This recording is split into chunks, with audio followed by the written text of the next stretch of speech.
PhonePe का merchant onboarding करने के लिए सबसे पहले आप अपना फ़ोनपे का एसी ऐप में लॉगिन कर लीजिए। यहाँ पे आपको डैशबोर्ड दिखा देगा, एक तरफ आपको समरी दिखाएगा, एक तरफ आपको पेंडिंग ऑनबोर्डिंग दिखाएगा।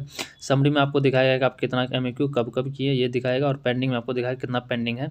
और यहाँ से आप टुडे पे क्लिक करके यहाँ से पूरा डिटेल देख सकते हैं कब कब और कितना कितना एमएक्यू आप लगाएं, यस्टरडे, टुडे, दिस मंथ। ठीक है, तो चलिए बताता हूँ कि आप कैसे ऑनबोर्डिंग करेंगे। सबसे पहले आप प्लस के आइकन पे यहाँ पे क्लिक कर लीजिए। प्लस के आइकन पे क्लिक करने के बाद यहाँ पे शॉप नेम डाल दीजिए, जो भी शॉप का नाम रखना चाहता है कस्टमर। उसके बाद यहाँ पे ऑनर नेम डाल दीजिए नीचे। शॉप नेम डालने के बाद यहाँ आपको ऑनर नेम डालना है, जिसके नाम से आप फ़ोनपे बना ले, जिसका नाम है वो नाम डाल दीजिए। उसके बाद यहाँ पे आप मोबाइल नंबर डाल दीजिए। मोबाइल नंबर डालने के बाद बिजनेस का यहाँ टाइप सेलेक्ट कर लीजिए, किस टाइप का उसका बिजनेस है। उसके बाद बिजनेस का यहाँ कैटेगरी सेलेक्ट कर लीजिए, और बिजनेस का यहाँ से सब कैटेगरी सेलेक्ट कर लिए। उसके बाद यहाँ पे आपको एड्रेस फिल कर देना है, बिल्डिंग नेम डाल देना है, उसके बाद स्ट्रीट डाल देना है, उसके बाद पिन कोड डाल दीजिए। उसके बाद ये सब आप ऑटोमेटिक ले लेगा। ठीक है, उसके बाद ये सब डालने के बाद आपको आगे बढ़ जाना है। यहाँ पे डिस्ट्रिक्ट सेलेक्ट कर लीजिए और लोकेलिटी यहाँ से सेलेक्ट कर लीजिए। ये सब सेलेक्ट करने के बाद आपको यहाँ पे नीचे सबमिट पे क्लिक कर देना है। ठीक है, उसके बाद यहाँ पे ओटीपी बाद यहाँ पे सबमिट कर दीजिए। उसके बाद सबमिट पे फिर से क्लिक कर लीजिए। सबसे पहले यहाँ पे आपको शॉप का फोटो अपलोड करना है। कैमरा के आइकन पे क्लिक कर लीजिए, शॉप का फोटो यहाँ पे अपलोड करना है। दोस्तों अगर सब कस्टमर का कोई दुकान नहीं है तो यहाँ पे आप क्यूआर कोड का भी फ़ोटो अपलोड कर सकते हैं। आपको सभी जगह दो दो करके क्यूआर कोड का फ़ोटो यहाँ पे क्लिक करके अपलोड करना है। तो चलिए हम यहाँ से सबका दो दो करके फ़ोटो अपलोड कर लेते हैं। तो फ़ोटो क्लिक करने के बाद आप कुछ तो इस तरह से इसको घुमा लीजिए, और यहाँ से इस तरह से खींचने के बाद यहाँ पर अपलोड कर लीजिए।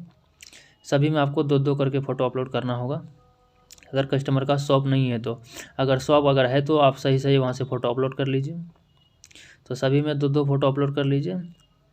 तो चलिए इसमें मैं दूसरा फ़ोटो अपलोड कर लेता हूँ।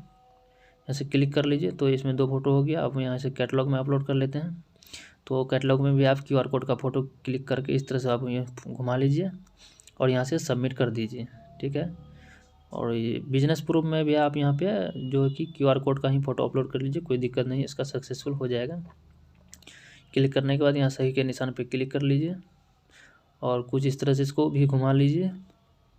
ठीक है, इस तरह से घुमा लीजिए और यहाँ से सही का निशान पे क्लिक कर लीजिए। ठीक है, तो फ़ोटो अपलोड होने के बाद यहाँ पे आप प्रोसीड पे क्लिक कर लीजिए। दोस्तों अगर कस्टमर का दुकान नहीं है तो आप इस तरह से कीजिएगा। उसके बाद यहाँ से क्यूआर कोड को एक स्कैन कर लीजिए जो उसको क्यूआर कोड देना चाहते हैं। उसके बाद यहाँ बैंक सेलेक्ट करने बोलेगा, तो कहीं से भी आप क्लिक कर लीजिए। कस्टमर का जो कोई भी बैंक लिंक है यहाँ शो कर लेगा, कोई भी बैंक पे क्लिक कीजिए। तो देखिए इस मोबाइल नंबर से कस्टमर के इतना बैंक लिंक है। अब कस्टमर से आप पूछिए कि कौन सा बैंक पे आप पेमेंट लेना चाहता है। तो जैसे कि इस कस्टमर को पेटीएम पेमेंट बैंक पे चाहिए तो पेटीएम पे क्लिक कर लीजिए। उसके बाद यहाँ पे सबमिट कर लीजिए। सबमिट करने के बाद यहाँ पे अकाउंट का पूरा डिटेल्स आ जाएगा। उसके बाद proceed to add bank account पे क्लिक कर लीजिए नीचे। ठीक है, सबसे पहले यहाँ पे कस्टमर का अकाउंट नंबर डाल दीजिए। उसके बाद कन्फर्म अकाउंट नंबर डाल दीजिए, IFSC कोड डाल दीजिए और बैंक टाइप सेलेक्ट कर लीजिए, कौन सा अकाउंट है, सेविंग है या करेंट है। ठीक है, इतना चीज़ करने के बाद उसके बाद आप यहाँ पे सब प्रोसीड पे क्लिक कर लीजिए। प्रोसीड पे क्लिक कर लीजिए, तो अकाउंट को यहाँ वेरीफाई कर रहा है। उसके बाद इंडिविजुअल पे क्लिक कर लीजिए। यहाँ पे आपको इंडिविजुअल पे क्लिक करना है। इंडिविजुअल पे क्लिक करने के बाद यहाँ पर प्रोसीड पे क्लिक कर लीजिए। उसके बाद यहाँ पे कस्टमर का पैन नंबर डालना है। अगर कस्टमर के पास पैन नंबर नहीं है तो आप नीचे ये वाला ऑप्शन पे टिक कर लीजिए, merchant does not have pan number. इस पर क्लिक करना है तो प्रोसीड पे क्लिक कर लीजिए। प्रोसीड पे क्लिक करने के बाद यहाँ पे OTP से वेरीफाई कर लीजिए। आपका मोबाइल नंबर पे OTP आया होगा, OTP से वेरीफाई कर लीजिए। उसके बाद सबमिट कर दीजिए।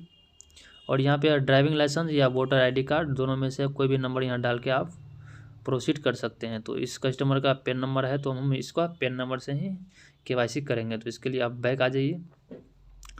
बैक आना जाने के बाद यहाँ पे हम पैन नंबर से ही इसका KYC कर देते हैं। तो प्रोसीड पे क्लिक कर लेते हैं। प्रोसीड पे क्लिक करने के बाद यहाँ पे फिर से आप प्रोसीड टू स्कैन QR पे क्लिक कीजिए।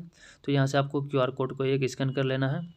उसके बाद आप कस्टमर को जितना भी QR कोड देना चाहते हैं, ऐड अनदर QR कोड पे क्लिक करके यहाँ पे आप स्कैन करके QR कोड दे सकते हैं, जितना भी QR कोड कस्टमर को आप देना चाहते हैं ऑनबोर्डिंग के दौरान।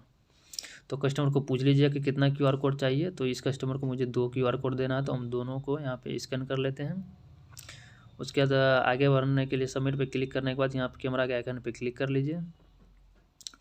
उसके बाद यहाँ से फिर आपको QR कोड का फ़ोटो इस तरह से क्लिक करने के बाद अपलोड करना है। इस तरह से आप इसको रोटेट कर लीजिए। सबमिट करने के बाद इस तरह से आप इसको घुमा लीजिए। फ़ोटो को घुमाने के बाद यहाँ पे आप सही का निशान पे, इस क्रॉप करने के बाद यहाँ सही का निशान पे क्लिक कर लीजिए। उसके बाद यहाँ प्रोसीड पे क्लिक कर दीजिए। उसके बाद यहाँ पे एक बार डिटेल्स को पूरा देख लीजिए। उसके बाद यहाँ पे कहीं गलती है तो आप सुधार सकते हैं, फिर अगर ठीक ठाक है तो एक्टिव पे क्लिक कर लीजिए। उसके बाद यहाँ से फिर आपको एक QR कोड का फ़ोटो क्लिक करके अपलोड करना है। उसके बाद सबमिट कीजिए। उसके बाद यहाँ पे सभी जगह आप टिक कर लीजिए, जितना भी कॉलम खाली है सब में आप यहाँ बॉक्स पे टिक कर लीजिए। यहाँ पे यस कर दीजिए। यहाँ से भी आप सभी जगह टिक कर लीजिए, सभी जगह टिक कर लीजिए। अगर यहाँ आप कुछ लिखना चाहते हैं योर आंसर में तो कुछ लिख सकते हैं, वरना खाली छोड़ सकते हैं, कोई दिक्कत नहीं। उसके बाद यहाँ पे सबमिट पे क्लिक कर दीजिए। तो इस कस्टमर का ऑनबोर्डिंग सक्सेसफुल हो गया। उसके बाद कस्टमर के मोबाइल में फ़ोनपे बिजनेस डाउनलोड कर लीजिए और उसका नोटिफिकेशन को ऑन कर लीजिए हिंदी लैंग्वेज सेलेक्ट करने के बाद। और आपको कस्टमर के मोबाइल में 20 रुपये से ऊपर भेज के ट्रांजैक्शन करना है। तो चलिए हम 20 रुपये से ऊपर भेज के QR कोड को स्कैन करके 20 रुपये से ऊपर भेज के ट्रांजैक्शन करके देख लेते हैं। तो देखिए कस्टमर का नाम आ गया, प्रीति कॉस्मेटिक शॉप आ गया।